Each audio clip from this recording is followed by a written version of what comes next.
අයිබෝවන් පාටකුරුල්ලෝ ටෙල්නාට නරඹන ඔයාලව හුඟක් ආදරයෙන් ටෙලිසෝන් මගේ YouTube නාලිකාවට පිළිගන්නවා. ඔන්න මං අද ඔයාට ලස්සන වීඩියෝ එකක් අරන් ආවා මේ කතාවේ ඉස්සරහට සිද්ධ වෙන්න තියෙන දෙයක් ගැන. පාටකුරුල්ලෝ කියන්නේ අපි හුඟක් ආසාවෙන් නරඹන එකම ටෙලි නාට්‍ය. ඉතින් බලන්න යාළුවනේ කෙවිනුයි නිම්නාවි අතර නැවත වතාවක් මුණ ගැහිමක් සිද්ධ වෙන දේ ගැන තමයි අද මං ඔයාට මේ වීඩියෝ එකෙන් කියන්න යන්නේ.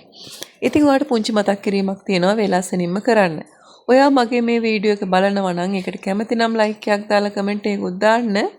ඒ වගේම channel එක subscribe කරලා නැත්නම් මතක ඇතුව channel එක subscribe කරන්න කියලාත් හුඟක් ආදරයෙන් මම ඔයාගෙන් ඉල්ලනවා. ඉතින් අපි යමු කතාව පැත්තට. ඔන්න ඉතින් මේ වෙද්දී නූරලි ගමන ගැන නිම්නාවිට පොලිසියට ඇවිල්ලා කට උත්තරයක් දෙන්න වෙන තත්ත්වයක් තමයි උදා වෙලා තියෙන්නේ. ඇත්තටම මේ ගමනෙන් කට උත්තරය ආවට පස්සේ හුඟක් දේවල් එලි කරගන්න පොලිසියට හැකියාව ලැබෙනවා. මොකද මේ ගමන තනිකරම රාසක්නේ. නිම්නාවි දන්නවා මේ දේ කරේ නුරාන් කියලා. හැබැයි ඉතින් නිම්නාවි කටින්වත් මේ වෙද්දී මේ ගැන කිසිම දෙයක් කියවිලා නැහැ. ඔන්න ඔය දේවල් එක්ක තමයි මේ හැම වරද්දක්ම හැම වෙච්ච සිද්ධියක්ම කට උත්තරයත් එක්ක හෙලි වෙන්න පටන් ගන්නෙ. ඉතින් ඒ වගේම තමයි නිම්නාවි කට උත්තර දෙන වෙලාවට පොලිසියට කෙවින්ට එන්න සිද්ධ වුණොත් ඇත්තට මෙතෙන්දී ඒක හමු සිද්ධියක් වේවි.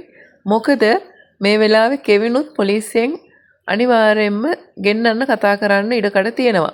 ඒකට හේතුව තමයි මේ වෙද්දී සමාජ මාධ්‍ය ඔස්සේ මේ කම්පැනි එකට විරුද්ධව අදාළව පෝස්ට් එකක් ෂෙයා වෙනවනේ. ඒ වගේම ජනමාධ්‍ය වේදීන් ඇවිදින් ලොකු ප්‍රශ්නයක් ඇති කරනවා. ඉතින් මෙන්න මේ දේවල් එක්ක අනිවාර්යයෙන්ම ඒ ගැන කතා බහ කරන්න කෙවින් එන්න ඉඩකඩ තියෙනවා. ඉතින් ඔන්න ඒ අවස්ථාවේම තමයි නිම්නාවි වුණත් මේ වෙලාවේදී මුණ ගැහෙන්න ඉඩකඩ තියෙන්නේ. ඉතින් එහෙම වුණොත් ඔයාට මොකද්ද කියන්න තියෙන්නේ?